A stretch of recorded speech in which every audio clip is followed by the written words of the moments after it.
Stillman, our athletic director, is going to tell us what's happening with the Sandusky Bay Conference.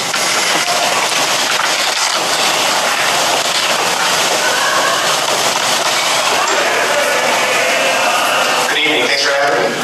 Just wanted to provide an update on the SBC, the Sandusky Bay Conference. First, I'll review the current organization. So the SBC is made up of 23 teams. There's 10 teams in the Lake and Bay, and then 13 teams in the river. Those are organized generally by size.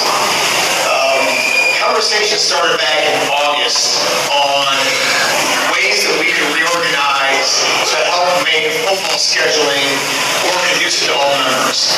Currently, the football alignment is set up as 5 teams in the Lake, 5 teams in the Bay, 8 teams in the river. The river's 13 teams, 8 teams play 11-man football, 2 teams play 8-man football, a handful of teams don't have football at all. The problem with that 5-and-5 scenario with the Lake and Bay is it's very difficult because of the odd numbers to schedule specifically weeks 4 and 5 in the season.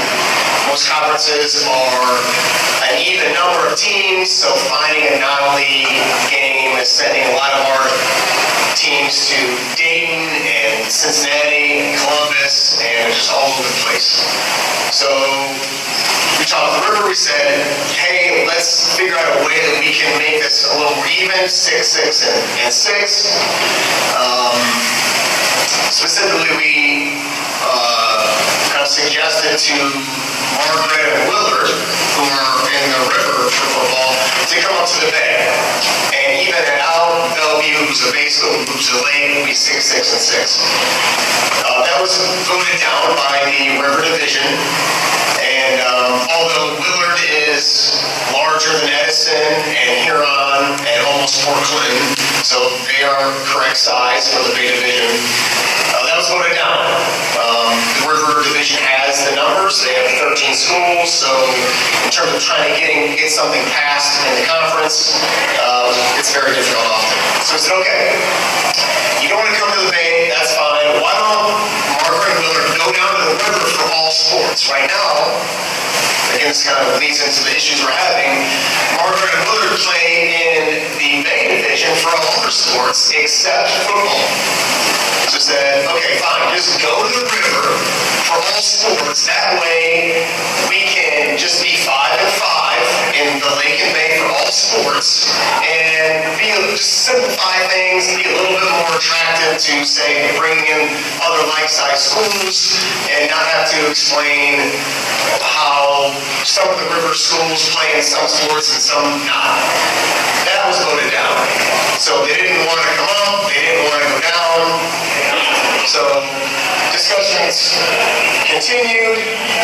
Finally, in December, after not giving those choices, the 10 Lake and Bay schools realized it's going to be a lot easier for us to get things done for the betterment of those 10 schools if we separate from the River Division and, just go on our own in a sense. Makes things cleaner, easier to understand, and like I said, more attractive to potential new members.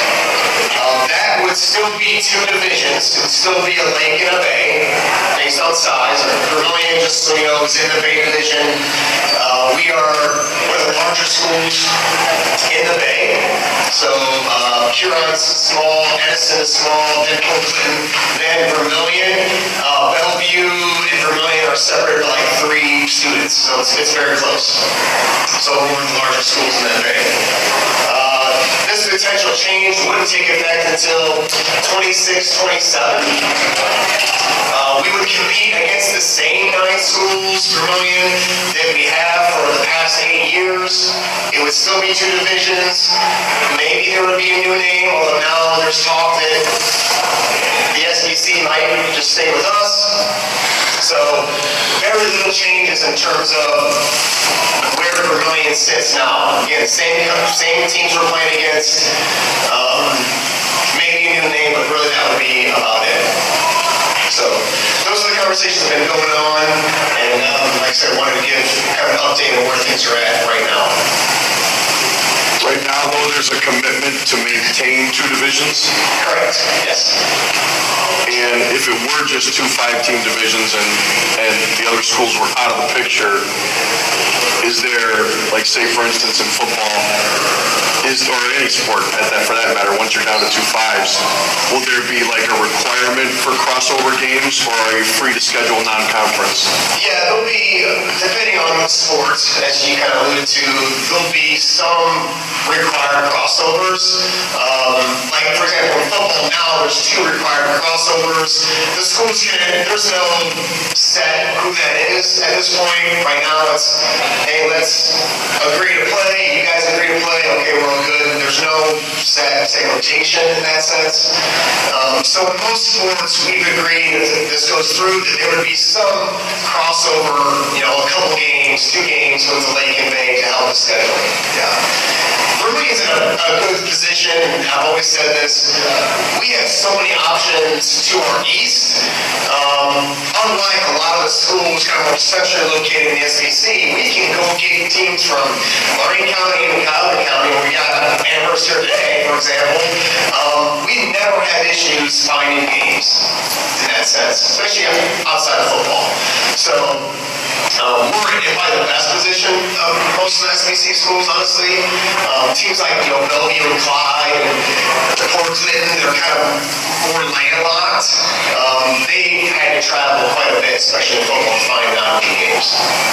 But yeah, I think it would be just important to maintain some flexibility, right? So you can grab, your Fireless games and things like that, right? Yeah, there was talk at some points about 110-team league. That was shot down. There's been discussions about versions of mandatory crossovers, how many that would be. It's most of the Bay Division schools, primarily Edison, Huron, Port Clinton, do not want to have a lot of mandatory crossover. It's still, don't have one division. So that would not fly. That would not happen. And the Lake schools are perfectly fine with that. Yeah.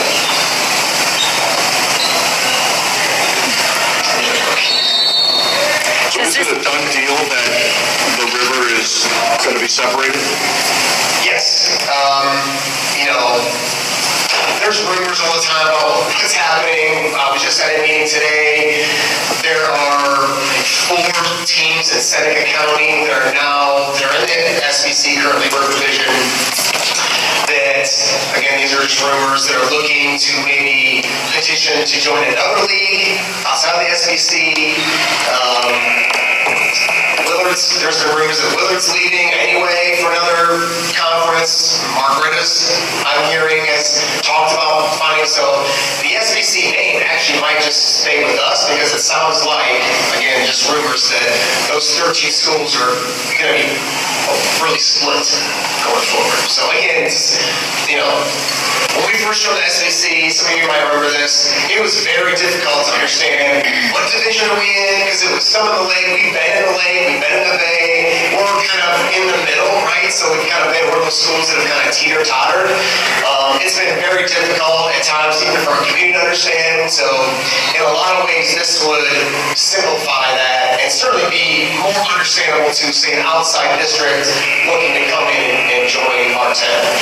So does this affect how far we would have to travel? I feel like that's a lot of the chatter that I've heard. I don't know if it's true or not, but less, because we'd be losing a lot of those schools way out west. For example, Lakota, okay, which I think is in Kansas, Ohio. That's literally the town. They hosted our wrestling tournament last year, and it's an hour and 30 minutes easy. So we would lose some of those things. Again, Vermillion doesn't play a lot of the river schools, so nothing is really going to change for us. Those 9 other schools with us are the same. They've been the same for this last 8 years anyway. So in terms of Vermillion schedule, the teams we see, nothing's changing there for us at all.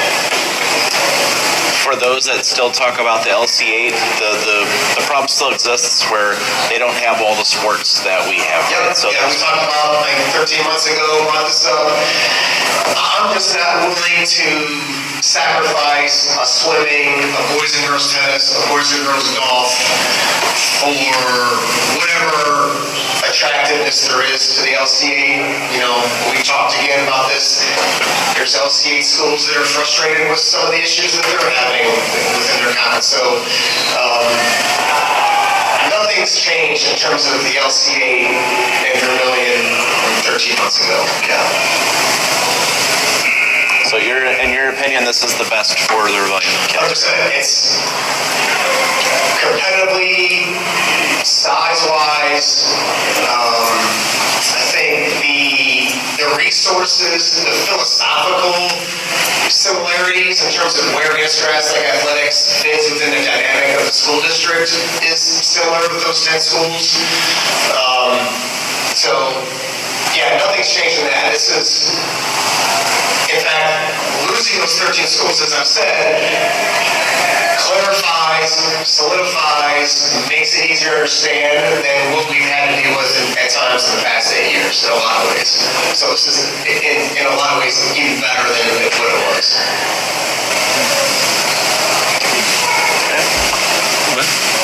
Thank you, Andy. Yeah, thank you. Thank you, Andy.